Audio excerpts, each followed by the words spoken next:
Welcome to the Regenerating Nature podcast. This is the podcast where we pull together the connection between hunting, agriculture, homesteading, realty, everything having to do with land at the end of the day, and how the natural elements of our life and the things that feed us are really responsible for the healthy future of the human population. I know it's been a while. We've been on hiatus. But today I'm here, Thomas Milsna, joined with my co-host Taylor Henry, and we've actually already had our entire conversation. So we're kind of Tarantinoing this podcast. But as we wrap it up, as you get started, I just want to say that we're back and we've changed the format of the show a little bit. So we're going to be kicking out a few different segments a week. One will be what you're used to if you've been following along with this podcast, more of the conversation type podcast. We've got some good guests in the lineup, but we're really just going to talk about the chaotic lives that Taylor and I have, because both of them are directly related to all the things that we talk about. So more of a conversation type day. That's going to be our Friday show that we release. But beyond that, we're going to dig deeper into the mindset that comes along with kind of our perspectives or, our goals to create more sustainable situations for our families, for our futures. And that's going to come with Mindset Mondays. And then when Wednesday rolls around, that day is going to be dedicated specifically to the hunting portion of what we talk about. And, that's really a lot of what I do in my day-to-day life is as a habitat consultant and whitetail hunting coach. I'm working with landowners to improve wildlife habitat and recreational situations. But I'm also working with landowners that are farmers and homesteaders and stuff like that and trying to pull all that stuff together all the time. So Wednesdays are going to be Whitetail Wednesdays that we're going to dump content specifically related to improving your whitetail hunting situation. And that's going to parallel my whitetail ambition coaching program. But we'll go into that in detail as we progress. Like I said, that's going to be a weekly thing. But right now, I just introduced myself in a nutshell. I'd like my co-host Taylor Henry to introduce himself since it's been a while, and then we're going to get into this. Thanks, Thomas. I'm Taylor Henry. I help people buy and sell real estate with Compass Realty Group. I specialize in buying and selling regenerative farms, any type of acreage or rural type living. I help people accomplish that in Southwest Wisconsin. I also own and operate Henry Pastures, where we rotationally graze and have a regenerative grass-fed, grass-finished beef operation. And we also sell some pork and some other things as we go. So that's going to be my perspective. And then I have some cool announcements we'll get to it at later in episodes. So I'm excited to be back. And thanks for listening. And just to remind anyone who's listening on the audio only platform, this is a video podcast. I can't guarantee that every single week's going to have flashy overlays, but it is recorded in video. We will be dumping this to YouTube, so you can find us on all of the normal podcast outlets and also the video version on YouTube, on the Untamed Ambition YouTube channel, under the specific channel, I guess you would refer to it as, the playlist. That's what I'm looking for, under the Regenerating Nature playlist. So thanks for listening. Hope you enjoy it. As always, leave some comments, share it if you got some good information on it here, and just let us know. Is this good, valuable information? Is it entertaining? Is it intriguing? Is there something that you hear that you want to learn more about? Get in touch with us. You can find all the details in the description of these shows, but also feel free to leave a comment, like, and share. We appreciate it. Helps us grow, helps us spread the message. And most of the people listening to this share our perspective and our mindset. But again, we want to share this. We want to spread this so that we can focus on a more sustainable path forward for everyone involved. So hope you enjoy. And I guess that's it. basically got him to understand, like, hey, like I understand you're running a business and your business only makes money from the cows, right? But at the same time, like you're only technically managing like 60% of this business because 40% of that land was in, you know, recreational land or pasture completely unmanaged. And all of a sudden you start putting those things in perspective and start talking about the benefits, like, hey, let's start working towards eradicating all this multiflora rose and planting some more native shrubs and fencing off certain areas so that it can get brushy and fill in and start managing it differently. He was on board. So, and he was so jacked up about it now that he was the one who brought it up. He's like, "Oh, I want you to go and speak to these guys. I think you could bring a lot of benefit to some of these farmers." Obviously, most farmers appreciate their land more than most people out there, right? I think obviously it's very easy to get tied up in the business side of things and also the most taxing part of farming, right? The most labor intensive. But when you get to the point where you get to go out and enjoy that time, which for a lot of guys, unfortunately, is only maybe 2 or 3 days out of the 9-day gun season. But even so, it's like there's some things that you could do that could profit your farm, right? Start managing the timber so you're making some money off the timber and it's not losing value there while promoting that regeneration that's going to improve your hunting and recreational stuff. And my dad's biggest thing is having the whole family come back to the farm to hunt, right? And and that's what I was trying to explain to him. I was like, I understand that, and I'm not trying to stop that from happening because I was, for the longest time, I was the Grinch who stole deer camp because I was trying to get people to understand, like, hey, if you guys show up and you do things this way, you're going to have more opportunities versus the way that it's been done for the last 25 years, right? As I understand things a lot better because I've paid a lot more attention to that aspect of the farm. Because I got him to understand that. And it's like, there's no reason that out of 17 guys on 1,200 plus acres, we shouldn't be at least having opportunities to kill multiple mature bucks every year. Whereas right now, it's me and maybe one other guy every so many years that actually kill a deer. And the only reason I'm killing them is because I put in obviously a lot more time. So I got him to understand that. And then I was like, hey, also here's some spots on the farm where I can set this up where it'd be really easy for you to hunt it. And then I started doing that. Now he's like all jacked up and ready to go. But I want to talk to more of those farmers and get them to think about that stuff. And just, again, a lot of it's just neglect or, it just kind of gets back burnered because we think, oh, it's a pasture, go in there, mow it once in a while, knock down the thistles or whatever. And that's where it goes and Well, at nothing least beyond he's a that. step. At least, are we recording? Going to use this? I don't know. We can start, yeah, Yeah, we we can can probably start. Because use I that. actually I would talk about dairy stuff too. Because I I know the inside works of my family's dairy that's smaller than yours, but um, I just don't understand some of the thoughts on it. Like you spend so much money on certain things, and like the biggest because I think I understand the dairy model, and it makes a lot of sense. Like have the calves. Like my family has calves with the beef mixes, so they have beef bulls breeding their milking cows. The So then they first round, the have first calf heifers, or all the time. no, they do all the time, and he and Okay. he buys replacements elsewhere, I guess. Interesting. Um, Okay. or maybe he keeps the ones that come out More more of the pure. Holstein, yeah. Um, but for the most part, I don't think he has any Holstein bulls. Um, so that makes a lot of sense. I mean, it is brilliant in the sense that like, okay, so you have essentially an offshoot that actually pays you more at the, sales barn, or you end up having a feeder program and feed them out and have more of a feedlot system. But then, so most dairy operations that do that, I'm sure yours has this, but they have, the calf barns or like the Hmm. big, $100,000 freestyle barns that for weeks like this probably makes it a whole year round option. Personally, the way they have it set up right now, I would just sell everything before the winter and not participate right Yeah. now.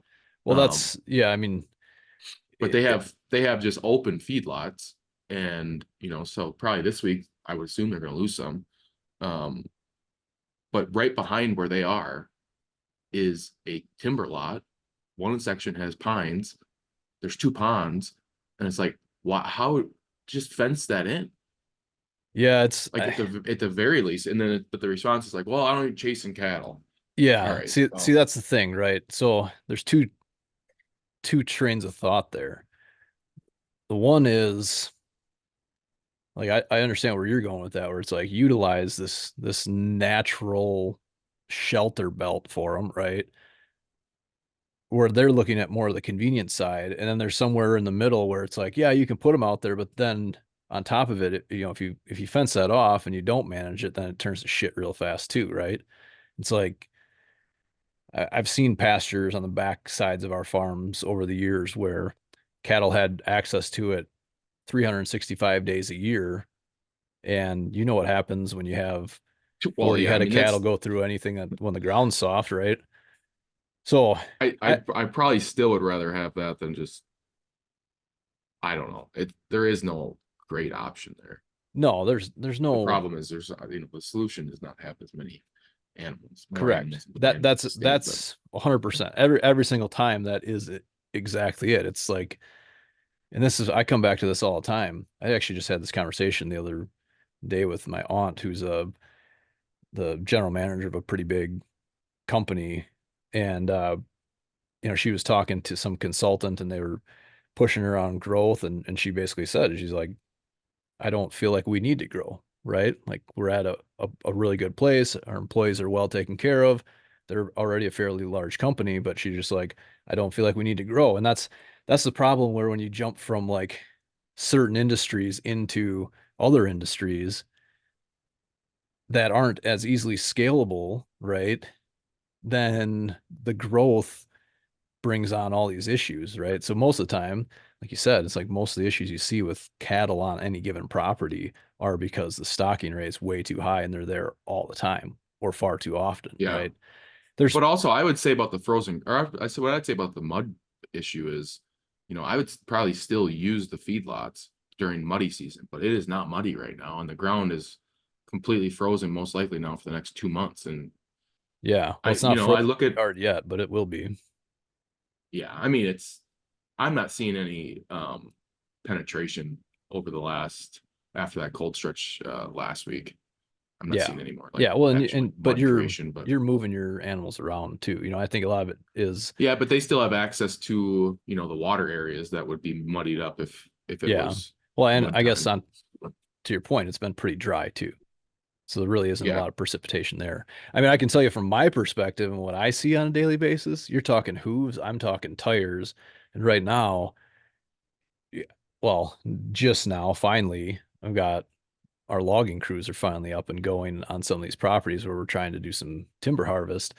It's been kind of brutal on and off. These guys have only been able to work, a couple days a week with Well, actual skidders and right the away in the ground was morning. not, especially in the woods. I was in the woods last weekend cutting, and the ground was not frozen at all. I mean, Yeah. Yeah, it's been an amazing 3 months for me when it comes to well, I'm sure, but cattle grazing. it's been a weird 3 months. Actually, I wish I would have had my schedule flip-flopped around and I would have been getting more habitat stuff done the last couple of weeks, because it's a lot easier to work out in the woods when it's cool and not Yeah. muddy. But no, it's just weird. There's a lot of guys obviously that had green grass up until about a week ago. I mean, some of the bugs that you would see on some of those random days when the sun would come out that shouldn't be out moving around. I took a picture of an earthworm like I don't want to say it was on Christmas or a Yeah. couple days after. I'm just Yeah, that's weird. But I'm just hoping It's that crazy. some of these trees didn't come partially out of dormancy and then get zapped again. And I don't know. It's all you just never know. Some of these younger trees, especially for like what we're doing, we have trees in tubes because they're gonna warm up a lot sooner because those tubes are gonna retain a lot of that heat during the daytime. So that always concerns me is like if that young tree went dormant and then all of a sudden it warms up again and it comes out of that dormancy just enough, and then it gets cold real fast and it freezes all those buds off, if that's going to be problematic or if it'll just, I don't know. Obviously if it happens at a certain extent, then it'll just kill the tree. But I don't know. We'll see. It's just weird, you know, I but think it's now, nature corrects itself and finds its mean all the time. oh, 100% agree. So 100% like they agree. gave us, for me at least, in my experience over the last whatever 3 years of grazing cattle, is you think whatever terrible or bad thing happens for the extended period of time, whether it's like a certain month was just super hot, there's always like a correction somewhere. And then I questioned that theory after the summer, because it was like 3 months of just nightmare drought, nothing good happening. But then we got like 10 times better 3 months of September, October, November than last year for Yeah. growing grass. Yeah. Which also it brings me to my point of, why would you not take advantage, especially this summer? This is a great example. Why would you at least not hedge what you're growing with some sort of cool season plants? And leveraging perennial plants is, I got 4 extra months of growth and of use out of it than some people that just are only warm season What what uh commodities. what type of plants are you talking about specifically? Like which grasses for the cool season do you like to see in your pasture? Or do you have, Oh, I mean, is a this all lot of blended or different is this kind. It's specific all blended. paddocks? Okay. No, it's well, I mean, there's just because I broadcasted it, you'll see certain areas that have certain spots,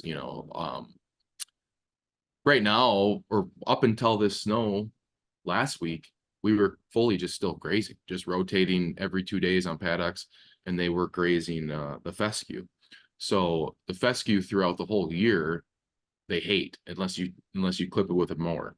And then still, it's still always the last thing. Because of the broadcasting that we did, we have pockets of fescue that are almost pure, and then we have pockets of clover that are almost pure. And really, ideally, you get those two mixed together so they can't be so picky, because they'll murder the clover during the growing season, and then your fescue will be almost untouched. And you want to move them because they'll sit there and eat the clover down to the dirt, and not before they even touch the fescue. But in this situation, it's kind of nice because you can really tell like where they're grazing now. And pretty much in the last, you know, 3 weeks before the snow, they were grazing primarily that fescue, which is known to be a better stockpiling forage. It holds its nutritional quality, and it kind of lays on top of the ground like hay. Um, and it's almost like all the months of them not really eating it, it still comes back around in the end. Like now they're eating it, so there's more Yeah. left. It's kind of like my same theory with like bale grazing. People get worried about leaving large clumps of hay behind when they bale graze, and it'll like keep a spot dormant. Well, that is true, and I do pitchfork any type of like really heavy residue that's left. But in situations that I haven't got to it, it's not the end of the world, because on the first couple of rotations of the year, they'll go through it and actually eat it, which is kind of nice because it's also during spring flush, and they need that stuff anyway. So they're almost self-medicating with the hay that's in the paddock left over from the winter bale grazing. I'm just interested in, those pasture blends in some of those areas. I mean, it all comes down to the rotation at the end of the day, though, because if you overstock or don't rotate and allow those cattle to just selectively pick whatever they want, then obviously the certain species get killed off really fast, and Well, and then that's where certain things fescue take gets a everything bad over name too. So because it people ends. won't use it, can kill cattle. Oh, it can turn toxic End at. of fight free fescue, I think, is what everyone sells around here. Um, and I get it and buy it anyways, but I think any fescue still has a risk of having endophytes in it.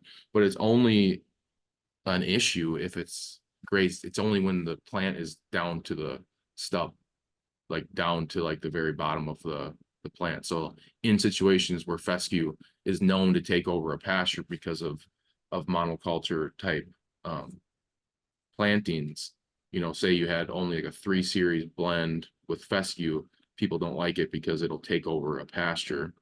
And possibly because of cattle don't eat the seed heads as well, it goes to seed all the time. Uh, but it also is getting grazed down really short all the time. And then, it gets labeled as a plant that can cause harm to cattle. But I've never seen it get grazed down very Well, far that's the natural because of defense what we're doing. But mechanism. Yeah, and in nature, that's what kept it alive. yeah, Animals it makes probably sense. understood that. That's the reality with all plants. All plants have a certain level of toxicity to them, and that's sometimes that toxicity is a medicine, sometimes it's obsolete, and sometimes it's a poison. That's just how it is. Do you But think deer eat perennial ryegrass? yes, at certain times, I don't think it has enough from a wildlife manager standpoint. I don't think it has enough food value for deer to go out and plant it a lot. But, obviously, if you're putting it down on like a logging road or something, I understand that because it grows quickly and it's relatively I shade actually have it. tolerant. I have a lot of it in. I included it in mixes a couple years ago with my cover crop blends. As part of my theory that in the summer when if we drill, like June, if we drill in those multi-species cover crop blends, the perennial rye essentially like is so dormant that those blends will still grow. Um, and then it's the first thing that comes up in the spring. And I feel like I saw deer moving through areas that were pretty heavily with that perennial rye and at different times this fall. But Did they pick at it? I mean, did you yeah, observe them actually I think consume they were eating it. Yeah. it? I mean, the thing with deer is, and this is why people really shouldn't focus on managing their habitat specifically for deer. That's where the design of that habitat is one thing. But as far as like, oh, plant this because deer love it, plant this because deer love it. It's like deer, they're attracted to that nutrient density or palatability, right? So, and then, I always bring up or reference the concept of limited resources. So at certain times of the year when it's the greenest thing or one of the few green things left, especially when their native vegetation's all desiccated and dried down, yeah, they're going to eat it. Doesn't mean it's the best thing for them to be eating, but it's there and it's pretty solid. So, it is what it is. But I don't generally suggest people go out and plant it specifically for wildlife, but in your situation, it makes a lot of sense, right? And it's pretty durable. I mean, rye in general, like even cereal rye, they don't really prefer to eat it once it gets more than 4 to 6 inches high. Do they still eat it? Yeah, they definitely come back and still eat it, but it's not their top choice. But at the same time, it's like I see deer eating the green leaves off of invasive shrubs Yeah. only when that's the last thing left. And they don't eat a lot of them. So it's not like they're like, oh, this is a valuable food source for them, but they're going through and picking at it because that's all that's left on whatever property. And then you have one guy who'll be like, see, that's why we should keep that around because even though it's invasive and it spreads like crazy, it's great deer cover and it's food. Well, it's bullshit, right? So, Which plant you think they talk about when they say that? um, I mean, I've heard it all from on just Like the about all of them. honeysuckle bushes, probably? I'd say honeysuckle and autumn olive are probably the two main ones that guys go back and forth on. I saw someone the other day talking about planting autumn olive, and I was just like, man, don't do it. To be honest with you, and I'm not trying to pardon any one of those invasives because they're all the bane of my existence, but autumn olive's a nitrogen fixer. So, if you do have that around and you're in an area where it's prevalent, it's not a bad idea to manage it in certain areas, but you're always far better off getting rid of it. The issue with all these invasives is there's no like go in and remove them and move on with life because unless you remove them all, and then manage them for the foreseeable future, and your neighbor removes them all and manages them for the foreseeable future, it's going to take a lot to get ahead of it. But that's why the management side of things is so important. That's one Yeah. of the things I constantly like trying to coach into people is there's really no one and done solution for habitat, right? So that's why we got to stop thinking like, oh, I'm going to just do these things and then all of my hunting and all my habitat's going to improve. It's more so like, how do we develop a process or an annual routine that just becomes so normal that it makes sense, and it's just like our thing. It's not like, oh, we're going to plan for these massive projects all the time and put all this time in and then kill a deer. It's like, oh, every year, it's like every year you plant a garden and then you take care of it and then you harvest from that garden. The wildlife management and stuff like that's really no different. It's just depending on your situation, your goals, you might be harvesting or seeking to gain certain types of rewards from the work that you're putting in. But there's no one and done. But with the And there's no automotive, there's no quick fix either. It's the whole reason why we do these things is you want to correct. work with the land because you work with the seasons, and there's different things that you do in all the different seasons. And think about if everybody just took a change. Like my goal this winter is to say you are going to once every couple of weeks at least just go get a workout in the woods with a chainsaw, and imagine how much invasives you'll we did it last week, and it was 2 hours with two people, and we took care of now in a whole new pig paddock, and all we have, it's all going to be ready for the pigs in the fall. And it's like this took 2 hours, man. Like I've been putting this I off for I can tell you one of my 2024 objectives. I'm not gonna call it a resolution because everyone knows those are bullshit.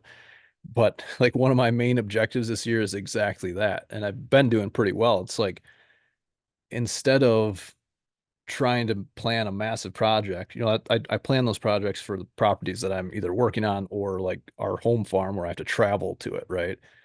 I have to schedule those out because obviously have a schedule to keep too. But as yeah. far as like around my house, and there's a lot of things around my house that what I refer to, that homestead type habitat. And one of my objectives is to invest some time into that every single day. And I'm trying to get my kids and my wife to do the same thing. So one of the things that again our new year objective is to invest a minimum of 1 hour a day doing something that is going to immediately benefit our family in our local like surrounding ecosystem. So, that might be planting our garden, that might be doing some work in the woods, that might be cleaning out the chicken coop, right? But like if you just think about that, like take those little bites every single day, like you said, it's pretty crazy how much you can get done. We almost find yourself more often than not thinking about like, oh, I don't want to like plan this big task, but then you find out what did that task actually take? Throw the chainsaw on the back of the truck or in the back of the Ranger in the tractor bucket, drive out there, cut some stuff. Well, literally with the chainsaw, it's like just making, because like, okay, so last week we go for an hour and a half, we stopped because a chain slipped off and it got pinched, and then the chain wouldn't fit back on the bar, and I didn't have an extra chain. So then we stopped. So then the chainsaw's sitting right now without a chain on it. So Yep. the next time I have to do it, You got to it's do just the a matter of work. like, Yep. God damn, I gotta go get the chain back on the chainsaw. Like, make sure that like it's just stupid maintenance of stuff. Um, but then once you do it, you're like, oh, that was dumb that I put that off, because I think last week I used a chainsaw, and it's like I haven't used my steel chainsaw in like 8 months because I had gotten a DeWalt little battery powered one, and like Yeah. Yeah. while I'm messing around during the year, those are nice because you can sit and hold stuff here and Oh just yeah. boom, boom, boom, Yeah. boom, boom. And my steel was still like, I think we like nicked a fence in the spring when we were clearing fences or something, and it had gotten messed up. And so last weekend I spent like 30 minutes just making sure it was fixed and like putting a new chain on. And but yeah, that's all this shit is. It's just it's good. It's just being disciplined. Being Like it's such disciplined. it's Yeah. But here's my thing. Like it, I'll say this humbly because I know my dad will most likely never watch or listen to a podcast. Certainly not one of these.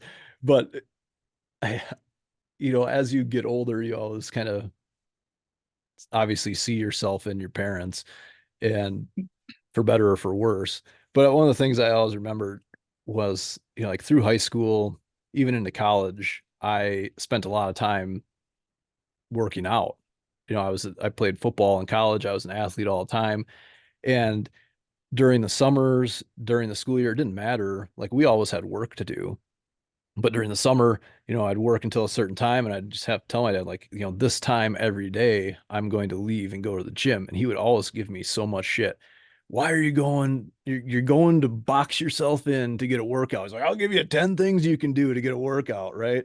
Yeah. Like that all is in my mind. And now I'm at this point in life where I have so little free time that I look forward to the more physical tasks that, again, like what can I do that's going to benefit in one way, shape, or form? Is it cutting and splitting wood to burn? Like we don't even have a wood furnace, but we have a wood fireplace and we like to burn fires in there, or stuff like that. Or, again, like working on other things that are going to directly benefit my family, instead of looking at it and be like, oh man, that's a lot of work. It's like, well, just go out and do it for an hour, and do it with the mindset of you're getting a workout. Like this is good for you while you're doing it.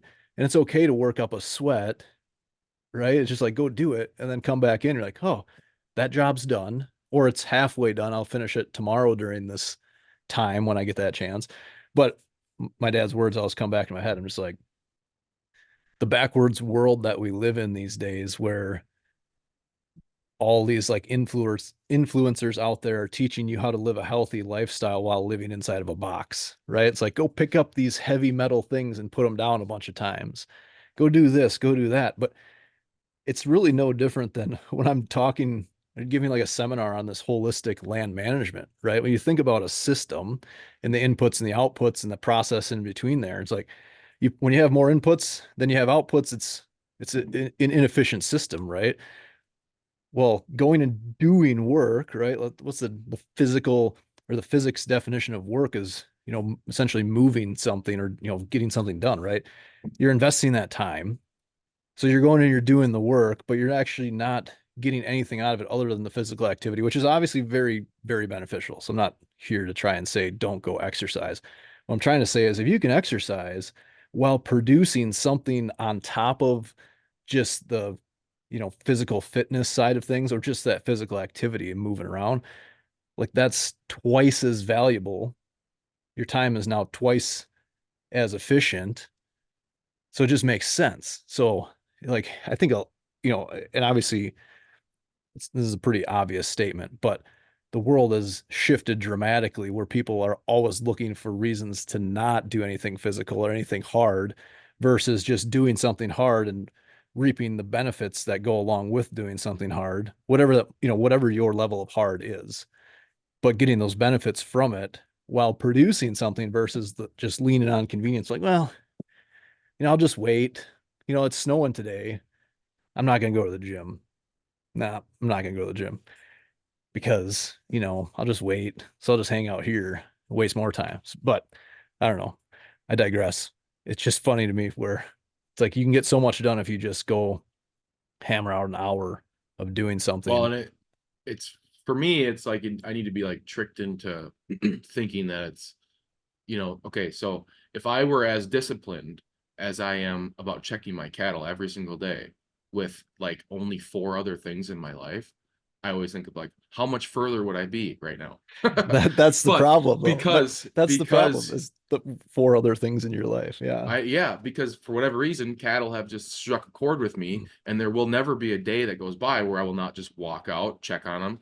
The same excuses, it's the same exact thing. It's my workout, or like it's like a It's pre-workout of the exercise, day. right? Yeah, Yeah, well, especially when you're moving them in the summer, it's, but especially when you have, that's why I think some of these things, like the guy that's so disciplined and committed to going to work out daily for an hour and a half, like you could run your own homestead. That person could for sure. easily, For sure. because even in the busiest time in the summer, if I have cattle, pigs, and chickens, in theory, as long as you give yourself, 1 4 to 6 hour day on a Saturday, probably once a month, your life, it should be about an hour a day worth of chores at the very most. Well, and you kind of figure out,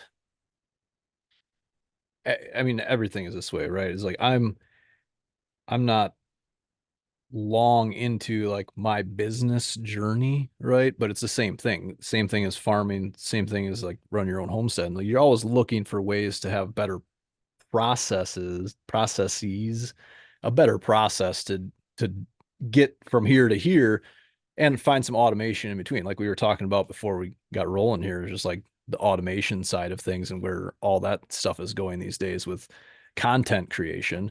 But yeah, it's funny we strayed to this topic because I'm sitting here looking, or I was looking at this Pier One or Premier One, I excuse just me. got mine too. And I don't, you know, if this thing shows up and there's not anything actively on my mind, I don't even open them. I just chuck them because I don't need to spend money on shit. But No, they'll get I, me in the spring once it's time for me to go to the yeah, website. well, that, yeah, no, I'm the same way. I love them. But, I just happened to open it up and turn right straight to this page with this automatic chicken coop door on it. And do you have an automatic chicken coop door? Yeah. Yeah. So right now I'm on my third different type of automatic chicken coop door. In one way, shape, or form, I've had problems with all of them. Some of those problems have resulted in dead chickens. And and the whole time, I'm just like, the best one that I ever had was one that I made. And you Really? That's get pretty a kick out of impressive. this. So I just made one that basically I wired in a timer to an automatic car retracting car antenna, right? Remember those old school car antennas? I suppose some new cars have them still, where you turn the key and this antenna goes out and then you turn the key off and it retracts. I don't know, probably because back in the day, antennas were flimsy and people loved to just grab them and break them off. But I had one of those that I basically turned upside down, built the whole system with the tracks and everything. And then on a timer, it would just extend the antenna, which would close the door. And then in the morning, it would open the door back up when the antenna retracted. And it worked out really well. The issue with it was my power supply, my AC to DC converter, 12 volt. I think that was the issue anyway. Didn't like the cold. So when it got like below zero, or actually it was usually like below like 15 degrees outside, it wouldn't work all the time. So then the chicken coop door wouldn't open in the mornings, which actually wasn't the worst because a lot of times on those nasty days, the chickens don't go outside anyways. And that just kept, the coop less drafty during the day anyway. But the bigger issue was it didn't have any like pressure sensitivity to it. So I did have one chicken apparently halfway in the door and wasn't smart enough to move out of the way fast enough and got stuck in there. Well, And she needed to die anyways. That's a life well, choice. survival of the fittest, I guess. I can't say I've ever even seen a chicken be close to well, besides the dummies that sometimes roost outside. Well, I think But what happened was sometimes they'll go in the coop and then they crowd the door and they'll stand there. I think maybe they were trying to get in, and I don't know. I don't want to speculate, but it resulted in a dead chicken. I tried another kind that was just flimsy and again not very consistent. And then I tried this most recent one that I'm on is one of those like chick cozy. You ever seen those where they two doors come in from the sides? And that one actually has like a pressure switch on it. So if there's anything in there, it'll open back up and then it'll is that retry. light sensitivity though? Well, it has light sensitivity or a timer or manual. And the light thing doesn't work because for whatever reason, my chickens like to stay outside until it's like almost pitch black and then they go Well, inside. you are kind of in a woods, so that makes And sense. so Mine is facing directly west, wide open, so it doesn't shut until it's like pretty dark out. yeah. And that would make more sense. Mine is definitely, my door is pointing almost dead north. So it's on the back side Yeah, of the coop. that makes sense. But so I run that on timer, but I've had issues with that door as well because what happens is like, we've had basically this 3 month long mud season of the fall. And if those chickens have any mud on their feet and they walk across that door when they go into the coop, it gets gummed up in there. And then when it tries to close, the pressure switch Hmm. engages and then it reopens. So I literally would have to go out and clean the mud out of that thing like pretty much every single day, which kind of defeats the purpose of having an automatic chicken coop door if I have to go and visit it every single day. And then recently it just stopped working. it was like light up and it just had issues. They're sending me a new one right now, but I'm still, like I have my whole chicken system to the point where I really only have to give it attention, absolute attention, like one or two times a week, if that. And then beyond that's just collecting eggs. Now in the wintertime, I do fresh water every single day because I have a smaller heated water inside. But otherwise, I mean, I can do like gallons of water once a week, automatic feeder, just self-filling feeder. And it's fine. So as long as the coop door closes every night, then I don't have to deal with predators. But like you said, I do live in the woods. So if it doesn't close, there's a lot of stuff running around out there that likes the taste of chicken. And and I put Mine kind of need to get murdered right now. I have a 2-year old one, or maybe oh, they're three now. I think they're so they're three. not They're not laying. laying very much, and I Yeah, don't. see, I just got rid of The big 21 issue, chickens. the biggest issue with chickens, when they're like always the most popular homestead thing, especially meat birds.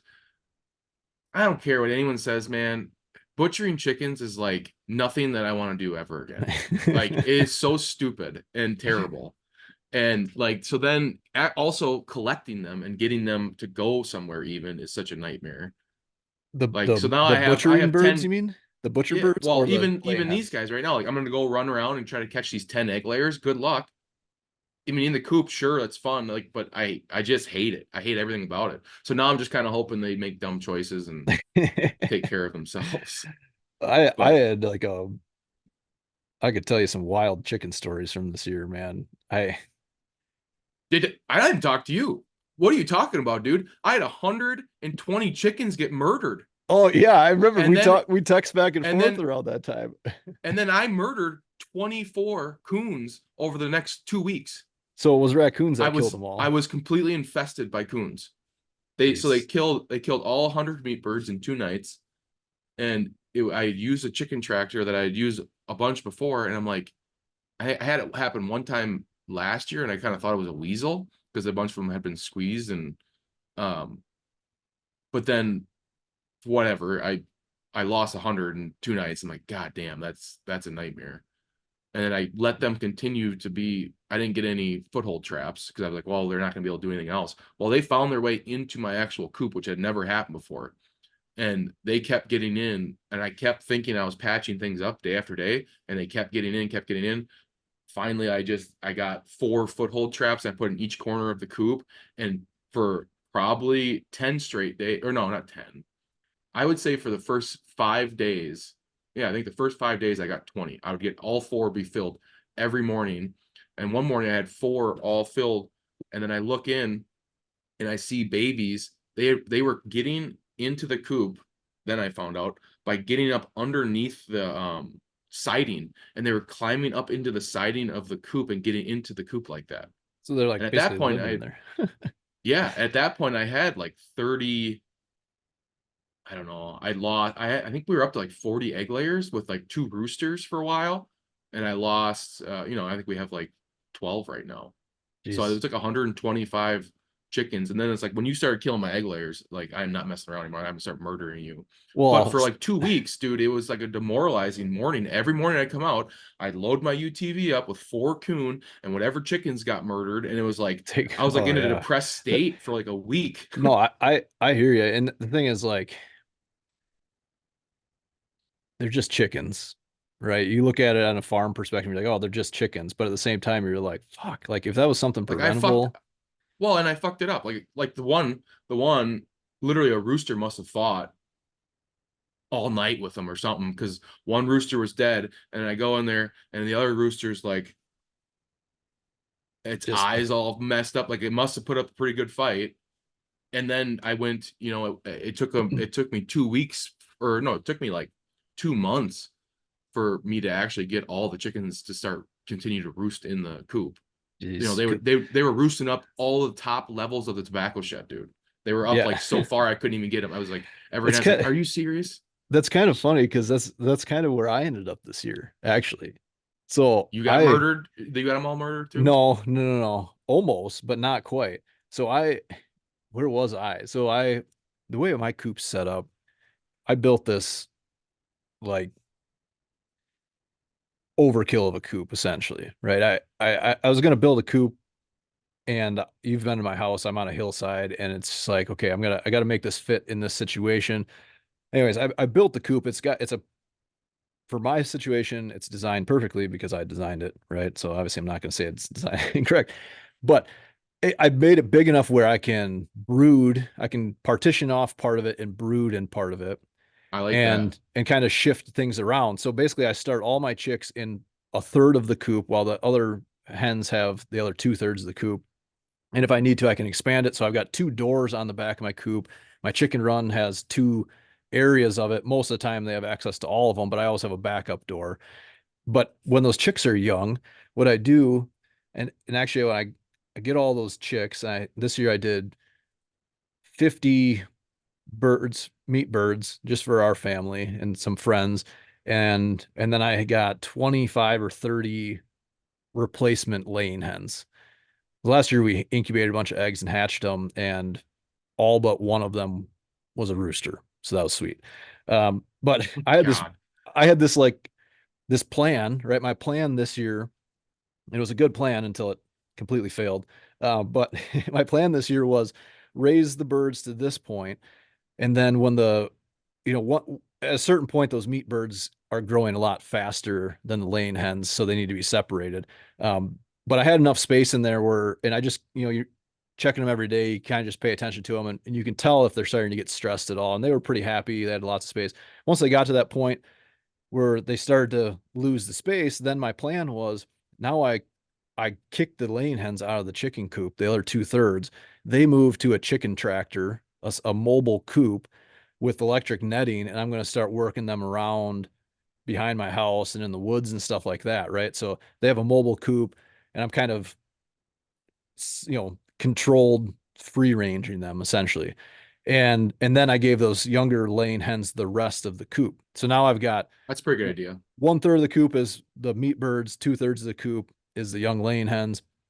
And it worked out well for about 2 days. And what happened was I had three roosters, and I don't even know how many hens at that point, older hens. And one day I came home, and like all the chickens were fine, they were normal. And I was looking around, and everything was good. And all of a sudden I look, and like a bunch of them, this is like 2 o'clock in the afternoon, and a bunch of them were back in that mobile coop, which is like screen sides. It's very, very predator proof, and it's got a steel roof on it, right? So it's protected from all the elements, but made for airflow. And the chickens are in there. And then I come back or I go in the house for a little bit, and I come back outside, and all of a sudden I look, and there's a dead chicken in there. And I'm like, oh man, a couple of the roosters must have gotten in a fight inside that mobile coop, and this younger rooster couldn't get away, and he got shit kicked out of him. So I get him out of there, and whatever. And then it's like a couple days later, I had the chickens actually up in my yard, in like the corner of my yard, and all of a sudden, like there's like a couple of them were acting like really weird. And that's when I like started to like put two and two together, and I'm like, man, they are really bothered by those gnats, those buffalo gnats. And this is the middle of summer, right? I'm like, and the gnats were bad, especially with how dry it was. For whatever reason, they were bad. But then what happened is all of a sudden another chicken died. And like I saw this chicken looked irritated, and I picked it up, and it was kind of acting funny. I was like, oh, maybe it's just really hot. And so I brought it like in the garage where it was cooler, and it just started like it basically had a seizure and then died in my hands. I was like, what the hell is going on? Right. So I started doing some digging, and this is what was interesting. So I found out that the bite of those gnats can cause like a pretty severe reaction in some animals across the board, not specifically chickens or anything, but in some animals. And the only thing I could think, because most of the chickens were largely unaffected by these things, but the ones that were really affected by them were all the chickens that hatched from eggs the previous year. So I was like, man, are they like genetically more vulnerable to these gnat bites? I don't know, but I lost like three or four chickens from gnats. Were they covered by them when you found them? Just around their eyes is basically it. And like around their ears and such. And you could see like you pick them up, and there's like all just like thousands of little bites. But you didn't So, see the actual like bugs on them? oh yeah, yeah, yeah. No, I saw the Yeah. bugs. Because I Yeah, think for that sure. happened to me actually one time. Yeah, it was insane. I've never dealt with that before.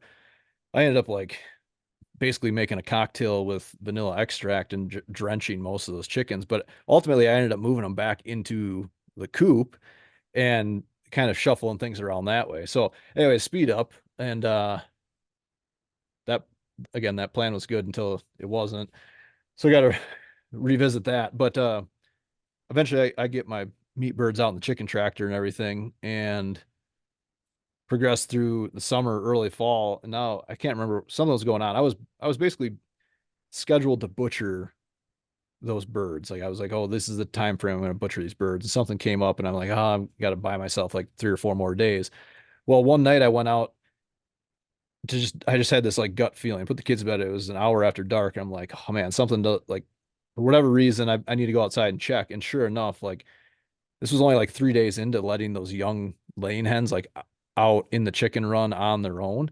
And like pretty much all of them didn't go back in the coop for whatever reason. I think maybe the coop door closed a little bit early or something because I was playing around with the light timer. So, anyways, I go back and check. And as I go to the chicken run, I hear this like weird rustling. And I'm like, oh shit, right? So I turn on my headlamp. Actually, I still wearing my damn There headlamp. it is. Um, turn on my headlamp and I look and like the outside perimeter or the perimeter of the inside of the chicken run is completely lined up with all these young chickens. They're all laying there like tucked in, you know. And I shine over the corner and here's a big fat raccoon chewing on one of them. And I, I'm like, oh shit, great, here we go. So then you're left with that decision, which is do you scare this thing off and wait for it to come back and deal with it another time? Or do you take care of the problem right now and ensure that that specific raccoon doesn't come back? And I chose option B and took care of that raccoon and didn't have any problems after that. But then I was just like, oh man, now I know that there's raccoons in the area. And there was at least one other one with it that like scurried up and out of there because that's what I heard the rustling when it climbed over the fence. And now I've got 50 meat birds that are prime 8.5, 9 pound birds ready to go that within the last 3 days I've sprayed down with vanilla extract. So I have these chicken flavored sugar cookies walking around outside and hungry raccoons in the area. I'm just like, this is not going to end well. And so I ended up going and moving this electric netting and putting it around my chicken tractor for like a second line of defense. And that night, actually, no, that night I didn't do anything. I moved a trail camera out there because I was like, well, there's not much I can do at 11 o'clock right now. Uh, but at least if there's major carnage, I can document it for, social media creds. And that night, a fox came up to that chicken tractor and tried to get into it. And I Did it smell basically, like I had a trail blood or camera that what? I don't know what it was, but then I put that fence up the next day and, and made it through the week and got the chickens butchered. And it wasn't that bad. But like I said, I understand your position and that how old were those birds when the coons killed them all, the It meat was birds. it was only like the second day they were out from the That's still, but then you're brooder. still looking at what I almost halfway mean, it was probably through. like $300 or something, Yeah, 400 and that's bucks worth of. that's the thing is like the time and the money invested into them, and then that's it, they're gone. They're gone. Yeah, that's Supposedly, you could brutal. actually get money back from the county, but I Oh, like like, yeah, I depredation guess. reparations or something, whatever they would refer to that as. Yeah, but yeah, I don't know. It's a nightmare. There's no question about that. Well, that's just part of the game. I mean, that's if you're for anyone listening, if you're building a chicken coop or you're buying a chicken coop or you're thinking anything chicken coop wise, maybe you already have a chicken coop. My number one piece of advice, and this is coming from the perspective of someone who's had a lot of poultry throughout their life, and maybe more specifically, I've had a lot of poultry get killed and eaten by a lot of random things throughout my life. Uh, the biggest thing is protecting, if you can make that coop a fortress where once you know that they're in there and that door is closed, there is no chance of anything getting in there to kill them. That should be your number one priority. Beyond that, everything else can be fine tuning to your liking. But good ventilation in there so your birds aren't getting sick because there's too much moisture in there, and predator proof.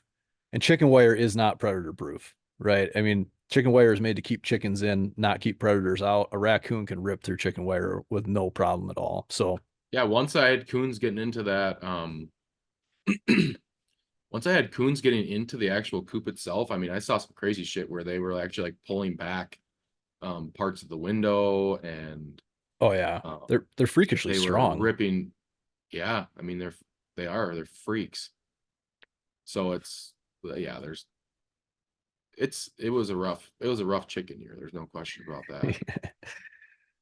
Well, But and that's then you said kind of you ended up butchering 24 of them though. No, 24 coons you killed. How many no did you raise 24 any? coons. Yeah. Did you just get a new batch of No, meat I birds just then? gave up after that because I was just so busy, and I was like, Yeah, it's kind of the same thing that happened with the pigs. Unfortunately, is like I didn't have like a great time with the pigs either because I was really busy during the summer, and I didn't have enough time to properly like sell everything. So I ended up getting stuck with more pigs than what I really than I had for sale. So then I ended up selling some at the sales barn. I wouldn't recommend ever doing that. because you lost all your money on them. Yeah, I mean, I should have just gave them away to my friends, honestly. Yeah. Um, but I don't know. What are you gonna do? That's just the Well, way it is, man. That's the way it is. I wouldn't recommend trying to go get into the life of making a living while doing any of these things. Um, yeah. I mean, the pig thing, we can have that conversation too. By the way, anyone but listening, if you're interested in buying a pig, I've got 20 Mangalitsa hogs that are just waiting to fill your freezer. oh So my let me God, what know. are they doing? What are you doing with all of them? Well, right now they're still out on pasture. Oh, really? Yeah, they love it out there. I'm sure they do. That's the thing. I mean, what am I doing with them? I'm sticking money into them to feed them all the time. That's what That's I'm what I'm wondering. doing. They don't exactly pencil out very well if you get past the certain No, they point. don't. I've already lost my ass on them because I didn't. It was kind of a test run year, anyways. The idea Yeah. behind them was to utilize them as a management tool, which worked really well. But I wasn't Yeah, charging but this client for that work because they I, get pretty expensive like that. yeah, for sure. But that's, ultimately the goal is to kind of balance out those costs with the benefit that they provide to a client, that service aspect, the animal integration aspect. But yeah, right now they're just chilling, literally, because it's freaking cold Well, out there. But I will say this about them, like if you just get like 4 or 5, you're not gonna have any problem selling them to somebody. Problem is no, we skipped like 20, and I just didn't. I was busy doing other things where so anytime you're selling meat or anything, it's a whole separate, it's another business. It needs to be treated as such. If you're not willing to do that, then just stay in the lane of homesteading and just enjoy yourself with the land and enjoy the fact that you can raise some meat and then correct. sell some meat and just break even with your friends or something. Well, and So that's the thing with these pigs that for me, it's no different than any other area of my life or business. It's like I don't want to recommend or try to sell anyone on anything that I don't have firsthand experience with. So like these pigs right now, I've got two of them getting processed because these Mangalitsas are supposed to be the absolute best pork you can get, right? And it's like deep yeah, and they're meant to be on red. pasture too, aren't they? Correct. Yep. And it's just like this deep red marbled meat, but also the fat and the flavor profile that comes with it is that's what they were bred for. They're like a heritage breed from Hungary. That's like got some wild boar mixed in the bloodline, so they've got this woolly hair. They can withstand the elements. They do really well in pasture. That was the main reason that I got these specifically. Then the fact that they're supposed to be the Kobe beef of pork is an added benefit. But I need to get some of them processed so I can give some samples out and cook it myself and be like, oh yeah, this stuff it really is really, really good, and then promote it more. But if anyone is listening and they want some really good pork, and the big thing is the fat, right? And this is the thing that for me, it's extremely appealing because we utilize all the fat from these animals and it's such a valuable resource. But I think that, the general public is hopefully drifting back in that direction, trying to use more animal products for things versus drifting away and relying on all these seed oils and stuff. But right now, I don't even actually need the animal fat because I shot a 300-pound bear that had 70 pounds of fat on it. And I'm still using all that stuff and still trying to get some deer fat on hand for other things. The deer fat works so much better for like candles and soaps and stuff. It's just a harder fat, but there's just a lot of resources there. And these pigs, like I said, I'm trying to get this sample platter set up so that I can figure out how to actually find a market or promote I it. have pigs in the freezer that I can sell, so I'm one step ahead of you. Yeah, that's for sure. I've got two pigs in I a freezer still somewhere. I haven't I have a bunch. I have three beef cattle and four pigs in a freezer, and I just haven't gotten. I need to just. So if you want some, our website is open, but I might actually yeah. take you up on. I need should get some more beef or some. Do you have any tallow? Are you saving the tallow? I don't think we got it because I think it got stolen from me. Your There's tallow an got issue with the stolen? processor. Yeah. Yeah, Yeah, yeah. someone's black marketing your tallow. So when you process five animals at once, and then you're picking up boxes, taking them because You're we're not selling checking at the co-op. everything.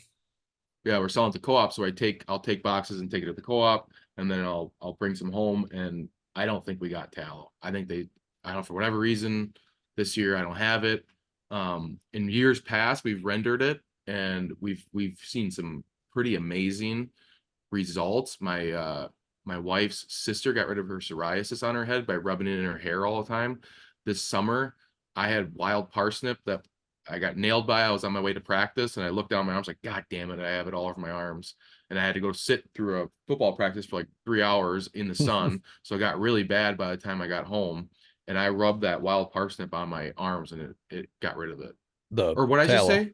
Tallow, Yeah. yeah, On the yeah. wild But parsnip. Yeah. yeah, yeah. So it is amazing for that. And I think one thing I would be real interested in moving forward with our beef is properly utilizing all of the animal, and then just actually not moving up our scaling, um doing like 5 to 10 animals a year, but actually selling all the pieces of it. Because people, I mean, they're the hide, everything, literally, it's there's so much waste in that process Correct. And with the that's processors. And I see, don't this think they're is using it. I think they're just sending everything well, they're just to the conditioned to do render. that, right? And see, I think about Yeah. this all the time too. And this is where this is the one of the many problems of why we are at a point where we are with the environment and resources and this whole, quote unquote climate crisis and that communist bullshit that they're trying to push down our throat to control everything. The one of the benefits, and I am not here to condone this, but one of the benefits of the factory farming system is that they are very good at utilizing every part of that animal in one way, shape, or form. The way that animal is raised, the nutrition that's fed, and all that stuff that goes with it is very wrong. Obviously, there's a lot of issues there. But I'm at the same point where, like, even with these pigs and like with you and the beef, is like if you should be collecting the bones, you should be getting everything you could possibly get back from that. Because I just made like my third batch of chicken broth from the carcasses from the meat birds I processed. And you talk about not wanting to butcher chickens, you're probably leaving them whole, aren't you, when you package them? Or do you break them down? Last round of stuff we did break down, See, I break mine all completely down, so all that's but left we is got them this. processed by someone, and then when we got them Yeah, back, yeah, so it's and not that. that's probably the way to do it. I did it all from start to finish, but it just happened to be that my kid was home and it was a rain day, and I don't know, we had fun doing it, until I put him to bed and stayed up finishing it out until 4 o'clock the next morning. That wasn't so fun. But anyways, the bones and stuff, I just made like all this chicken stock out of them just by taking the carcasses after breaking them down and, obviously rendering or cooking that down. Same thing. You should be doing the same thing with the bones is either trying to find that market, someone that wants these, or making something for yourself or your family or giving them to me and I'll deal with it. But, that's the thing is just like, No, I'm it's a not resource. bones. I've been big on um uh whatever you call it, Marrow. stock, Oh yeah. Stock bone broth. bone broth. Whew, Yeah. stuff's No, good, man. well, especially this time of year, it's a good thing to be sipping on. But no, and see, I think this is where, we can kind of bring this whole thing full circle with how like the importance of the land and the management and all this stuff comes down. Because when I look at that, like these pigs, my brother, kudos to him, and I'm thankful for him because he's the one who's been managing these pigs all summer because they're back by our farm. So he's closer, he takes care of them. And you put all this extra time in, they're forest raised, they're pasture raised, they're fed, they're supplemented with organic grains and minerals and whatnot. That's where a lot of the costs come in, obviously. So it's like, okay, now you have this animal that's been fed the best diet it could have been fed. It's been raised in the best conditions it could have been raised in with the best care it could have been given. I mean, these pigs are so healthy and happy, and your animals are obviously the same. So it's like, all of the nutrients that that animal is collecting needs to be utilized and processed in one way, shape, or form, or else, like you said, it's just waste. And with the added time that goes into these things and the added benefit of doing it this way, there's a lot to be utilized there. So yeah, I'm in the same position. That's where like this guy that's processing these pigs for me, I'm just like constantly like, yes, remember, save this, save this, save this, just because I know that that's their processes. They usually go through and pull out, certain things, and then the rest goes to waste. So I'm trying to save as much as I think possible about all there. the organs that we feed our dogs, and the fact that those normally get thrown into the gut pile is like Oh yeah. disturbing. Yeah. Yeah, there's a lot there. But no, it's I don't know. It just kind of adds up with time. It's like one thing to Well, find it's someone who wants to time meet. and scale. Well, yeah, that yes. But I would understand that for sure the larger scale farms, I mean, that makes a lot of sense that they have an option for everything, you know.